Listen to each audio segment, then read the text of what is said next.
right, everybody, welcome to this week's episode of the Raising Millionaires podcast. I am your co-host, Roger Bryan, and that is... Richard Lorenzen. Richard, first things first, baby watch. Isn't tomorrow the due date? Saturday is the official due date, but we've been on baby watch for at least the past 2 weeks. The last two came 2 weeks early, so we're even surprised that it's been this long.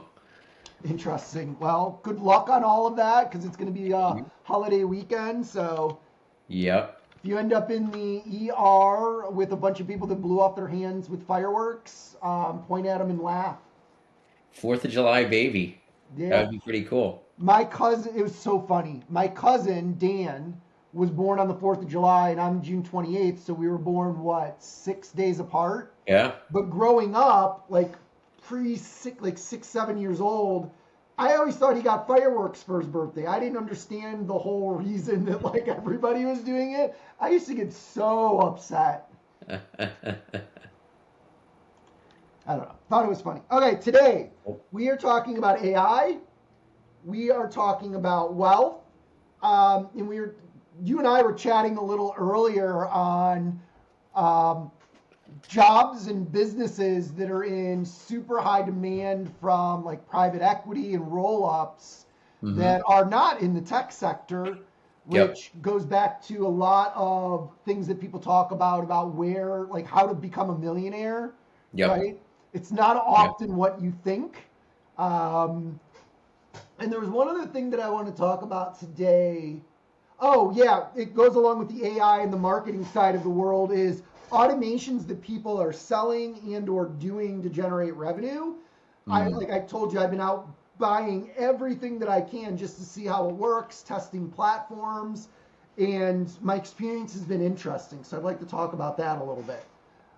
Richard, what about you? What do you got going on your side of the world today? Well, the markets look kind of calm, but obviously there's a pretty big bill that is on the precipice, or maybe even it's already passed it. Is on the brink of passing in the House, the big beautiful bill as they call it, and so that's going to have a lot of implications for lots of aspects of the economy. But the job numbers came out this morning and they were stronger than expected. Yeah, they were actually expecting them to be negative with all of the layoff announcements. Yeah, and actually they beat. They were strong. So I really haven't dove into yet kind of what areas of the economy those jobs are coming from. But some of that might even be relevant to the conversation we're going to have later about different types of businesses. But the economy seems to be humming along, and so the markets S&P's at a new record this morning. Markets are looking a little bit frothy in my opinion, but so far it seems like the markets are responding well, and they like a lot of the prints that have been coming out in the past week or two. So very interesting economic climate that we're in. Yeah, I saw an article on CNBC, and I think I did a social media post on this, where people are looking at okay, the markets are hitting new all-time highs. Where does it go from here? And the big thing that they were talking about in that is that there are leaders and laggards in that, and that the laggards based on multiples still have a lot of room to run if we have a stable economy, which would continue to push new all-time highs. And the leaders still have room to run because of the reinvigoration of the AI push. Yep. And it's okay, everything seems to be aligned for continued new highs. Now, we all know that markets in some are cyclical in some dynamics. So there's going to be breaths taken throughout this. But it doesn't seem to matter what the administration does or what's happening in the world. The market just keeps chugging along. Yep. Yeah, it's true. The AI trade is re-energized. And so that I think that seems to be the biggest kind of catalyst that's driving most of the indices right now. But it's also true that, the other 490 something companies that are in the S&P fundamentally look like they still have more room to run. And so I think it's going to be an interesting summer. Especially it's interesting given that we're in July, right? Yep. And so historically, summers have been either not good or kind of flat for stock markets. And it looks like we do have more room to run. So it's going to be a very interesting second half of the year. I think overall for the year, the S&P is only up something like 5%, which is hard to believe because we've had such a monster run the last 20, maybe what is it, 2 months. 23, 24% since the April lows? Exactly. So yeah, we had that major sell off in April after the tariffs were announced, and then we had that massive rebound that happened on the heels of it. So it feels like it's been it has been a roller coaster, but really, if you were to just wake up now after being asleep the past 6 months, the market's up 5%. It doesn't look like anything significant has happened, but the Well, second half that's of the the year, I think. cyclical nature of things. I think that we've been seeing so many black swan events or forced market direction that it's just the strength of the American economy to absorb so much of this and keep chugging along is it's impressive. It is. It is. But now with the job numbers coming out pretty strong this morning, another big question is going to be: does this change at all how the Fed is thinking about interest rates? Um, Especially on the heels of the most recent meeting where rates were left unchanged, but Powell said to expect that there would be, some degree of rate reduction in the second half of the year. And then, of course, you had the remarks that came from Powell earlier this week, I think it was, where he basically alluded to the fact, where I think he even just categorically said that he would have cut rates already had it not been for the tariffs that were imposed earlier this year. And so the Fed has an eye towards loosening up policy a little bit, but with these numbers still coming in strong, it should be interesting to see if that changes that at all. Um, yeah, so that's where the economy is at this morning on this fine July 3rd. Um, what are you seeing in your neck of the woods? Well, I think the nice thing that I'm seeing is with a lot of like what happened with Circle, what's happening with Robinhood. Up to this point, crypto had kind of stayed stagnant in that 100, 104 range. When I say crypto, I always refer to Bitcoin and the macro. Um, but now, like this morning, it's back up over 110, and we might be positioning for crypto to take a run, Bitcoin to new all-time highs, which would make sense given everything that's going on in the market. And primarily what I'm looking at this week, because they're expecting a 125, a 150 run on Bitcoin. When I say they, I'm talking like the market based on what's happening in the public sectors, what's happening in regulation. Is that like a 6 month? Is that a 6 month forecast? It's still a 2025 calendar, Okay. which would be great to see. So I'll be honest, I haven't been watching a lot of individual trades. I think it's because we've been so busy working on our AI tools that like there's only so many hours in a day of bandwidth to look at things. Are And would you be taking new positions in Bitcoin, or are you just letting what you have I'm ride? still sitting on the same ones from what, September of 2023. Mm, And even if we hit an all-time high, I don't know that that would cause me to rotate. So I'm just sitting and watching. okay. I do like, though,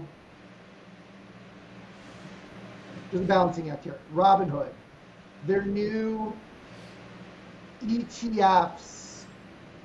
Did you see the article that came out where they launched like a 24/7 ETF on OpenAI? And OpenAI is like, what are you doing? You don't own any equity in us. You can't be putting out a token that relates to our business.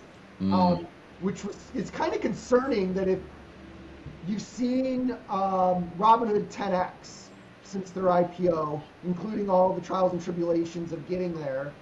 And they're putting out these new products, which I think can dynamically change the markets. Like the idea of being able to buy and sell equities 24/7 through a tokenized ETF engine.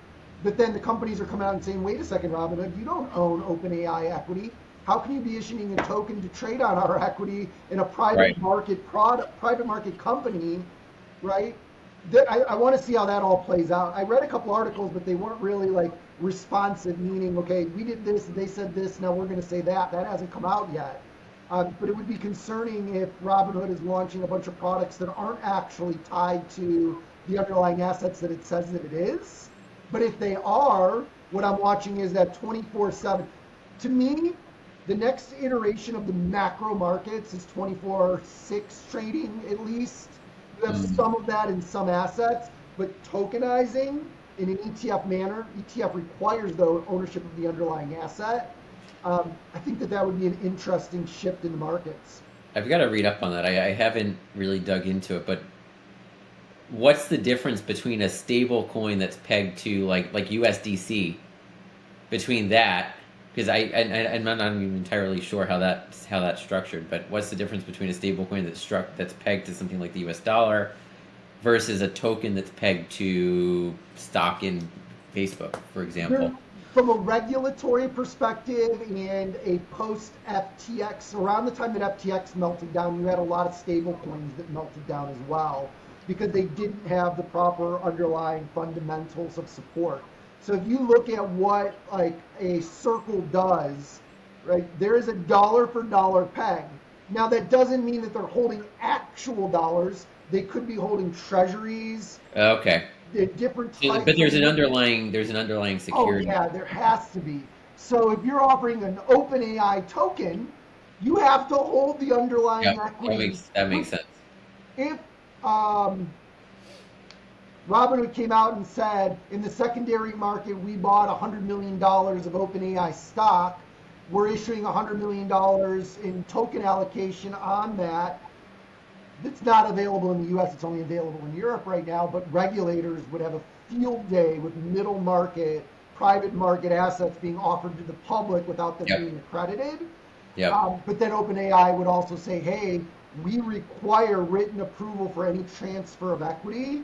And that's where they're thinking, they're like, hey, you couldn't possibly own this because we didn't give you permission to own it. Mm. So in order to issue those tokens, like figure any ETF, an ETF actually has to, like a Bitcoin ETF has to hold Bitcoin to a certain percentage of the float, right? Mm-hmm. There might be a plus or minus 1 to 3% on a daily float because of transactions, but they have to hold the majority of that in an underlying asset so that if there was a call on Yep. all of the assets, right, without impacting the actual asset, they could get that market, get that, right. get the they could get the liquidation calls to the market without destroying or not having the assets to hold. Right. So this whole Robinhood thing's got me scratching my head. And this is in the last 24, 48 hours. So this is all new. So one more news story I'll bring up, which will be a good segue into the AI topic. But there was a company earlier this week that had an exit called Base 44. And this all ties to a conversation that we had in prior weeks. But Base 44, an AI platform, I guess we can call it, that was built by a solo founder out of Israel, I think. And he built the company, and in under 6 months, he bootstrapped it to, I think, about 3.5 million in ARR. Very careful with the bootstrap, though. He Okay. had some strategic alliances or partnerships with major brands that pushed his product. It's not Okay. like he Fair enough. bootstrapped the tech, but there was some type of pre-existing relationship that brought it. Okay, there was some sort of a support. Okay, fair enough. So what we'll say is it was a solo founder who built a company from 0 to 3.4 million ARR in the AI space in 6 months, and just sold the company within 6 months for $80 million to somebody else. I don't know who. Yeah, and then don't get me wrong by me saying that like there's some other element to that. It doesn't make any of this any less impressive.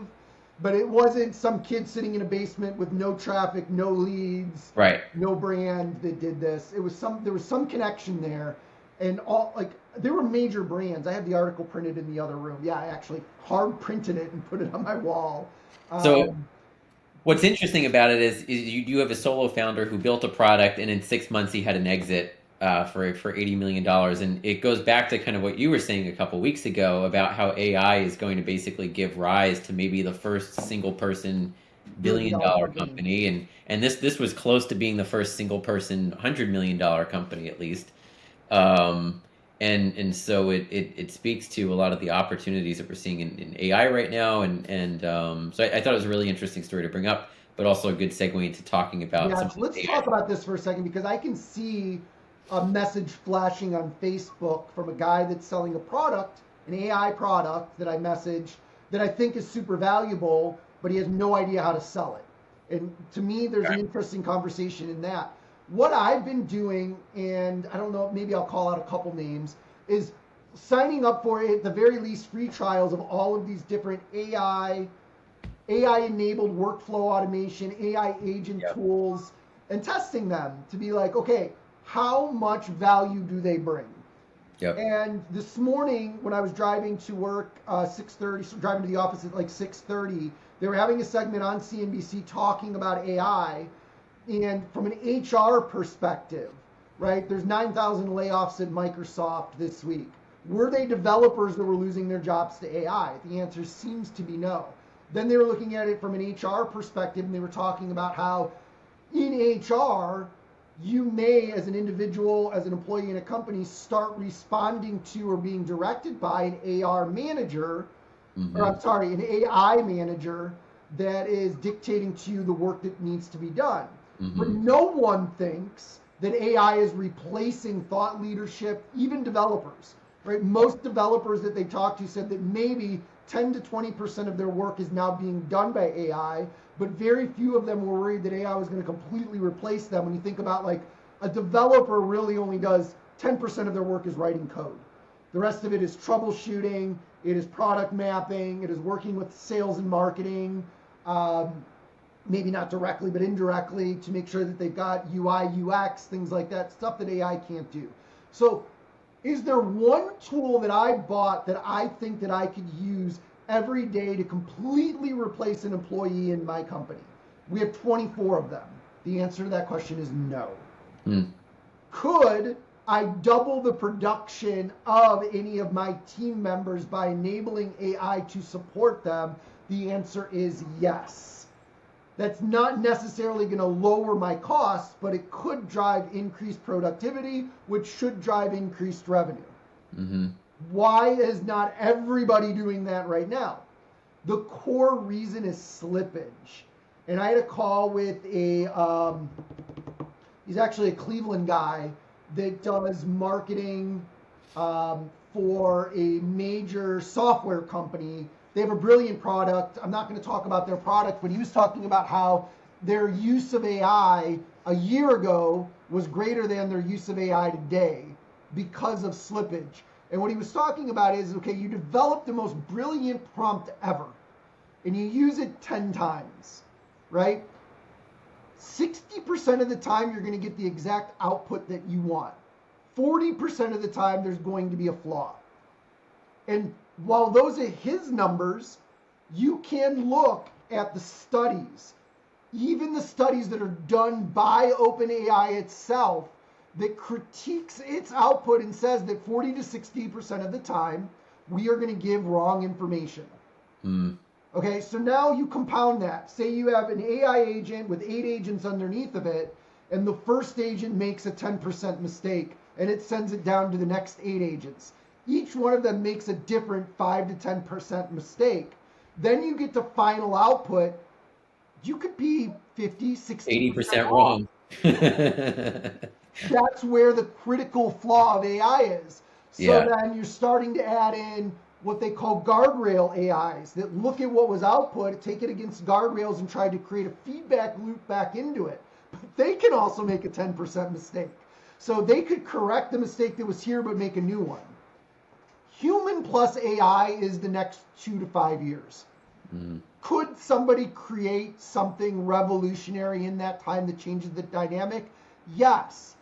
But if you're not accounting for that in product development, right? If you're not keeping your product so simple, so stupidly simple that the output does not need, right? The prompts for the wealth engine that we're building are 47 pages long. It's not super simple.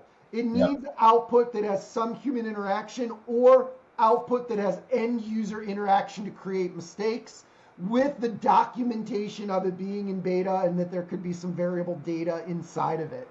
So the product that I was talking to Ron It, because I keep seeing his name pop up there, was they created what I would call an AI version of this tool that we used to call, I think it was either Bing Pipes or Yahoo Pipes, which was an RSS feed syndicated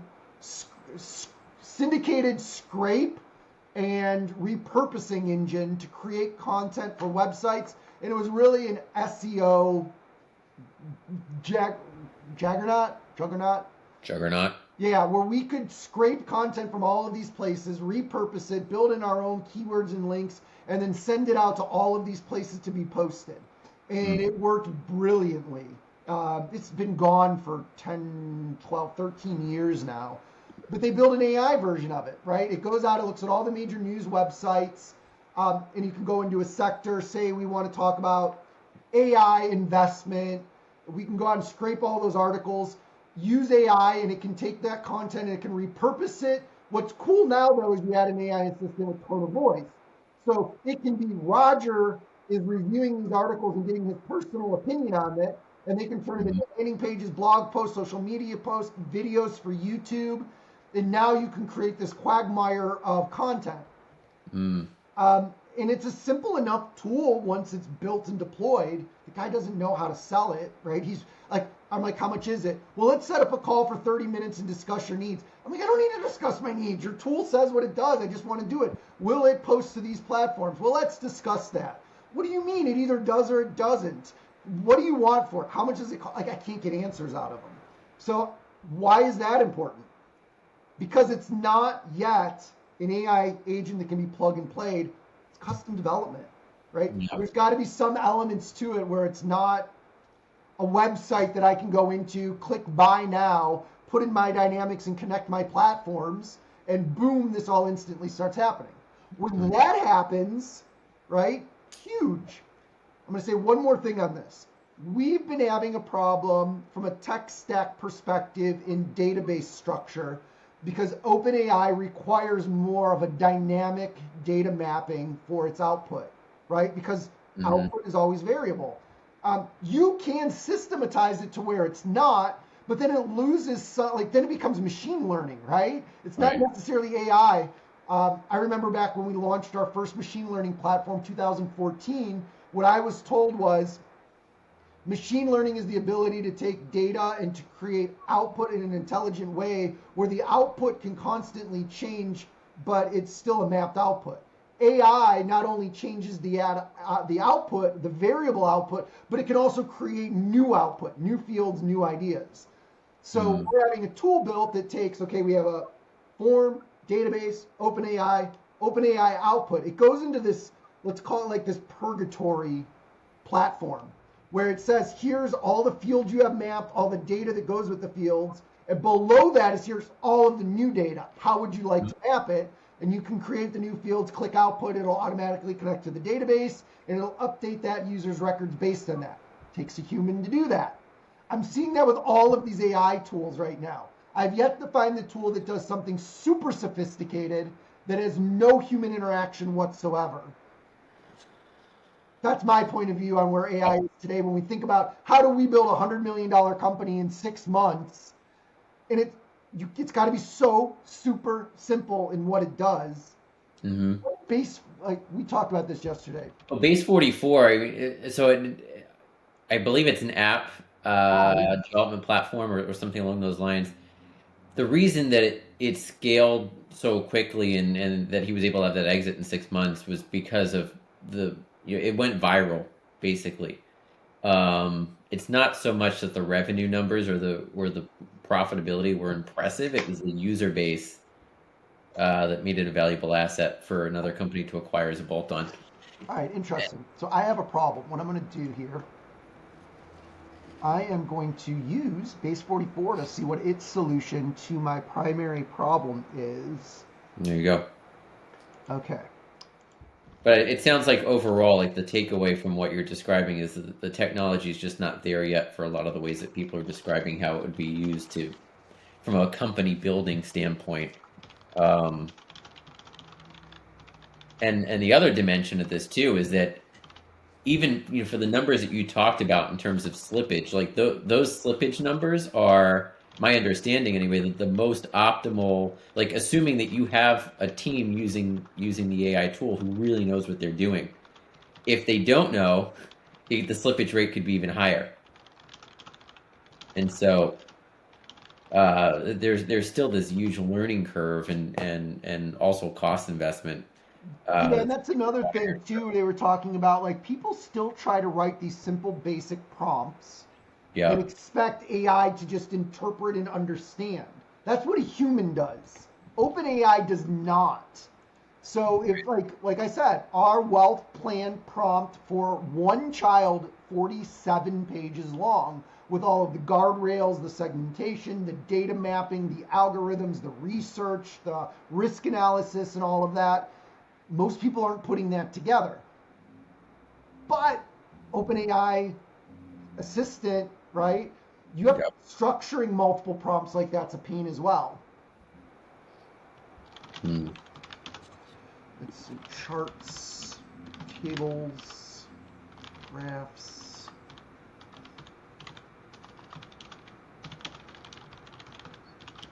This is for a wealth.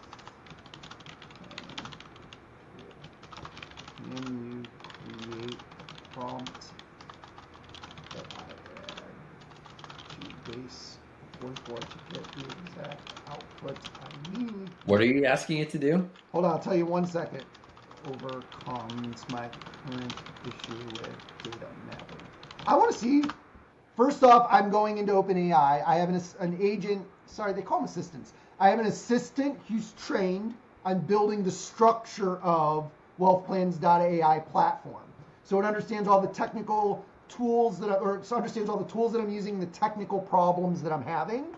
So I just asked it for a prompt that I can put into base 44 to get base 44 to build a reporting dashboard, which is one of the options that they have, that overcomes all of my, technically, their JSON structuring problems. So right now, my AI assistant is writing out that prompt, and then it's going to send it to base 44, and I'm going to see what type of output it gives me.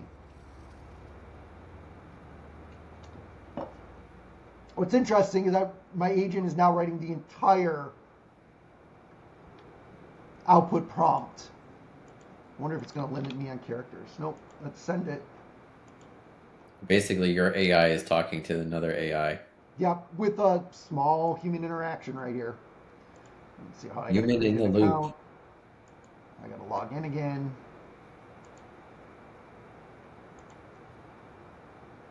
Okay, now I'm logged in.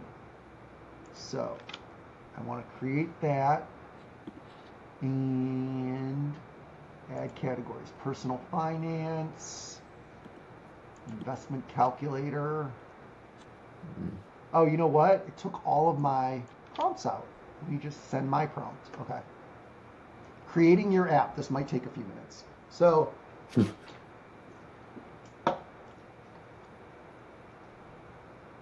see. I'd be happy to help you create a comprehensive wealth planning application. Let me plan this out. Key features, design language, app organization. Let me build this award-winning financial planning application. So it is building my app right now. I do believe it gave me structured data to build a dashboard, but didn't include like an Airtable softer workflow. Okay. But it was defining structured data for wealth planning model. This might be interesting. This is why somebody acquired them for $80 million. Potentially, yeah. I want to see what the output is. What I found with, I said this on another call that I tried using a platform called Bubble, and then I also tried Okay. using a platform called WeWeb, and I Okay. gave it prompts to design the initial application from a web membership platform, and they gave me the exact same template. It's as if they were accessing some shared central database for intelligence that was giving the output because the template itself had the exact same name, even though that name was not anywhere in my prompt. So we'll see here. It's interesting. It says building form, editing layout, building homepage, building dashboard. It's doing a lot back there. We'll see what the output is. Somewhere, like, I'm not a developer. I know how to read code, and typically that was just because often I would have to fix bugs from other people's work in an application that I had live. But I've never really learned to code, at least not since like C plus and Basic, like in the 90s. But I've had fun playing with Bubble, Softer, WeWeb, these no code, low code applications. But I still get stuck at integrations. If somebody builds a tool that does all those integrations automatically for you, game over. Yep. I don't know if that's there yet. Let's see here. Editing, loader, editing plan overview components. This is actually interesting. Just the workflow it says of what all it's doing. Analyzing form data for family detail update. Okay. And like it understands it's building the retirement section, the life expect section, the insurance section, the freedom forecast component. And it's still going. So for those of you that are listening and you may have lost track of what we're doing, we're testing base 44 to try to overcome a problem that we're having with Softer and the data that we're using to build our wealth plans from an integration perspective. All of this is tied back to the article that Richard brought up about the one person. One person. Well, we've talked about AI kind of paving the way for there to eventually become like a one-person, $1 billion company. And this company, Base 44, that was acquired over the past week, is a company who was founded by a solo entrepreneur. And within 6 months of building the company, he sold the company for $80 million. So almost a $100 million one-person company. And so now I guess we're battle testing Base 44's platform because naturally. Okay, so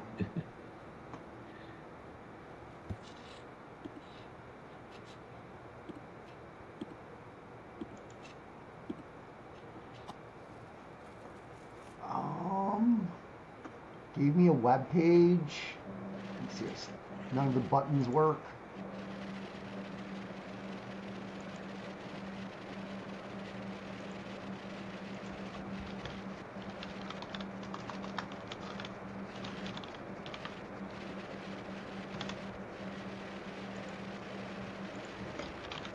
It actually gave me a full application that I'm completing right now. Although it oversimplified some of the data points.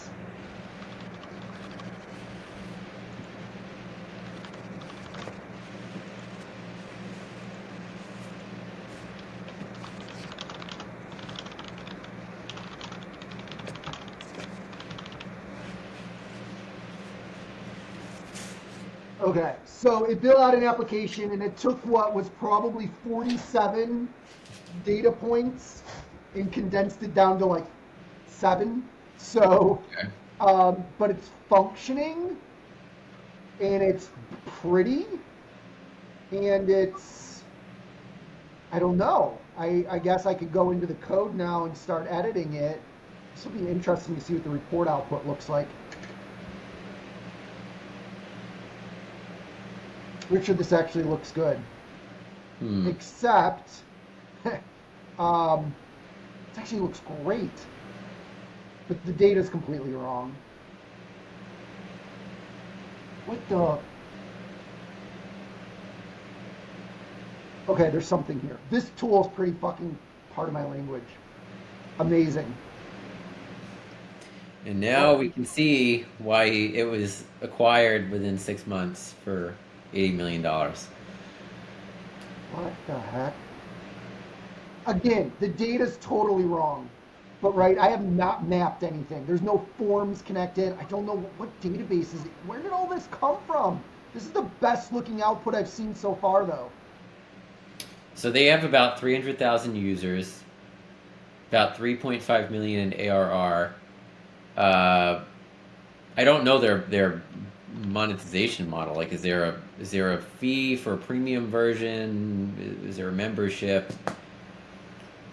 Upsell, downsell? It I guess uses now a they have coding three. language that I have not played with before, React JSX. What is JSX stands for JavaScript XML, allows us to write HTML and React. That's the difference. It gives you an activity log, it gives you a code editor.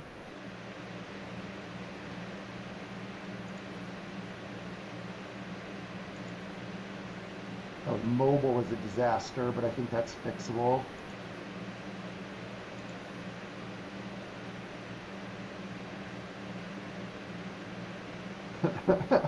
Okay.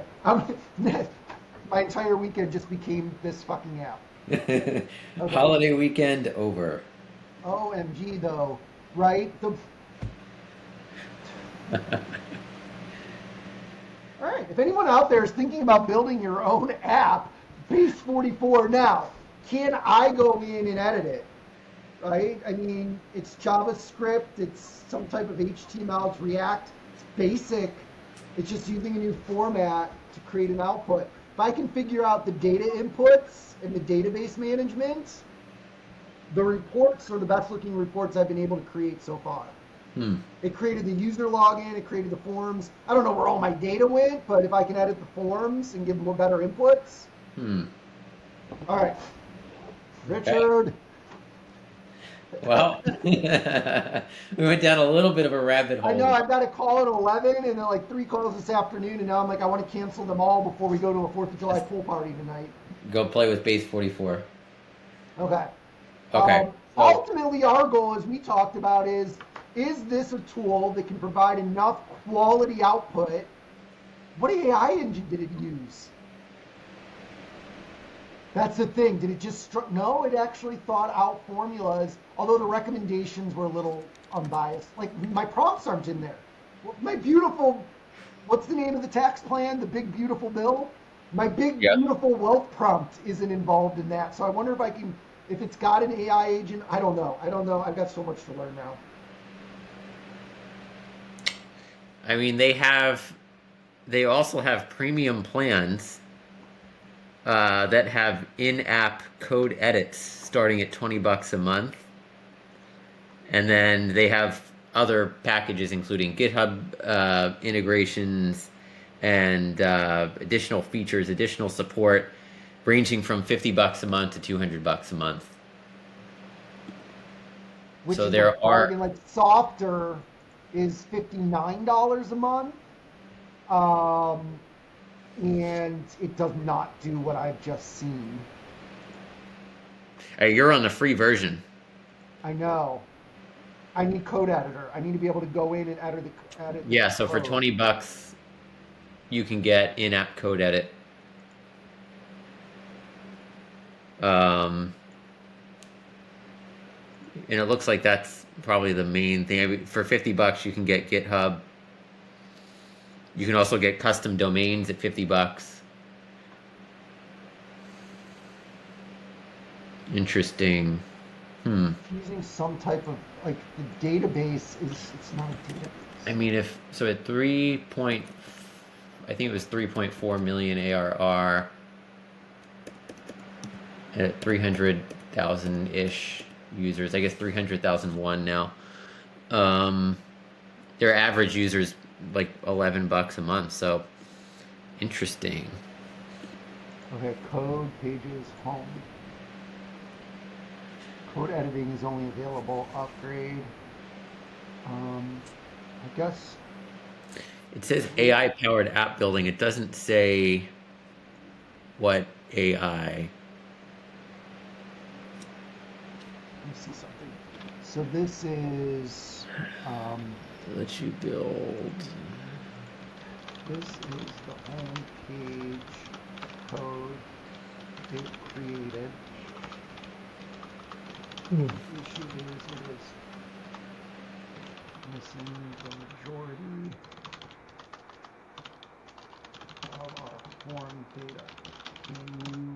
I mean, their analytics are super interesting too. for their subscription tracking on your own app. Their Richard, there's so much stuff in here that's blowing me away. revenue tracking, subscription tracking, all kinds of analytics to drill down on that.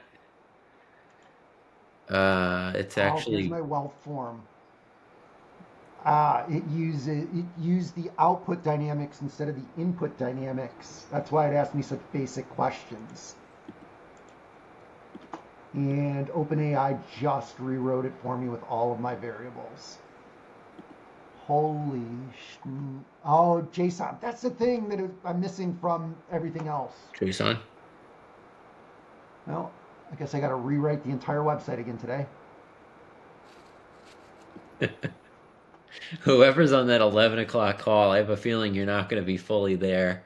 I know it's my biggest client in the influencer marketing space too. That's been MIA for like a week. Like I need to make sure that they're solid as we're working on our merger, and so I need to be all there, but I'm not going to be thinking about it. Hopefully they don't watch this podcast. Okay. So let's wrap the AI topic. Okay, so the experience that we just had, as you use more tools in AI, you continue to find problems. But if you can, not exemplify, if you can isolate the problems, you can solve them one at a time. Don't expect AI itself to understand and fix multiple complex problems like a human did. Like if you just watch this conversation, right? If you're still with us 42 minutes into this podcast, you'll see exactly why we're still living in a human plus AI world, right? All of these tests that have led to an understanding of a specific problem to a potential solution that still has other problems that you then can adapt to each one. And now I'm using multiple AI tools, which reminds me, let me tell you a difference between OpenAI and DeepSeek in just 1 second.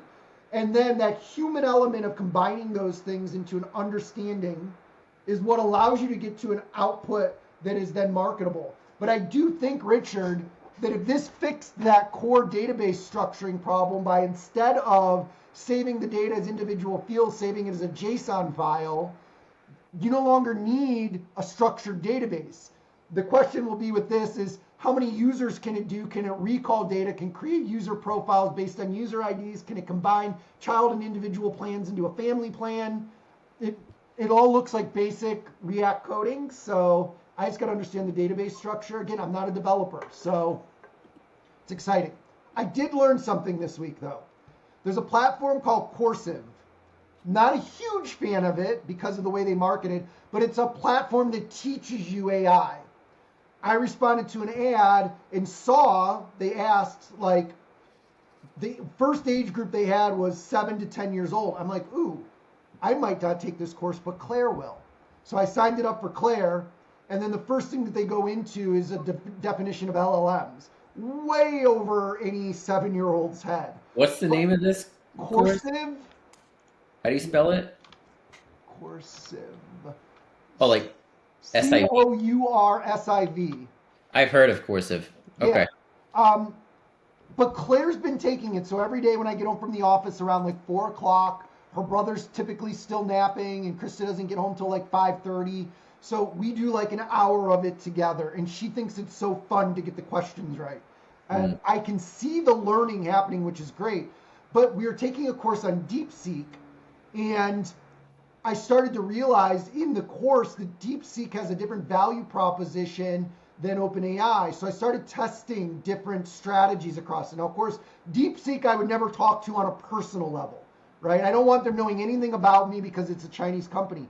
But if say your business, if you wanted to go in and say, who are the top 5 PR agencies in Chicago? What are their unique value propositions? Who are their clients? What services are they providing? Compare that to me, and then give me a list of 25 clients that I could go after where my USP is better than the leading competitors in that market. The output that it would give you would be brilliant. OpenAI would get lost in generics. DeepSeek is like, you would talk to Bob Smith, the CMO of XYZ company, about this exact offer. I was like, what? Wow. I saw that and I was like, I didn't even know that that existed because in OpenAI you can't get that. Hmm. Kind of scary, but kind of awesome at the same time. There's a lot here to think about. Okay, we always go off the Been an rails on this interesting call, but For all of those who are still with us, it's been a ride. it has been. But man, Base 44 could be a game changer. I might have this app actually live and working this weekend. Still a holiday, Roger, so don't forget. A what? Oh, our fourth. What All do right. you guys do on 4th of July? Well, we're waiting for a baby, so Oh, that yeah. I mean, yeah, not a normally whole though. lot, but otherwise, we'll probably still go to we'll go to the country club and we'll hang out at the pool and we'll eat there, and that's probably going to be it. There's some fireworks in town. We'll probably catch that as well. Ours That's is it. very structured because like I'm thinking about when I'm going to work and realizing that I'm not going to tomorrow. We do a 5K in the morning that then Okay. ends with a parade. Then the parade we go out to lunch. We come back and nap for like an hour or two. Then we go to the country club for dinner, and they have this huge 4th of July kids event with like the inflatables and stuff. And everybody's by the pool, and then we watch fireworks there. They put on an amazing display. But I'm like, I'm not going to get 5 minutes to work tomorrow. Maybe I'll just work all night tonight. Although we're going to a 4th of July pool party tonight. I don't want to go. Okay. We Okay, talked about a lot. We probably should wrap up. let's wrap it up. That's an extra 9 minutes that I can work before my next call. All Thank you right. guys for joining us. Next week, I just have this feeling we might be announcing a product launch.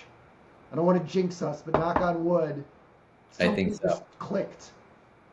All I mean, right. I was just about to pay a developer a bunch of money to fix this database mapping problem. Not anymore. It's like okay. Richard, any final thoughts? That's all I've got. Nothing to add. All right. For those of you that stuck around, human plus AI. It's where the world is.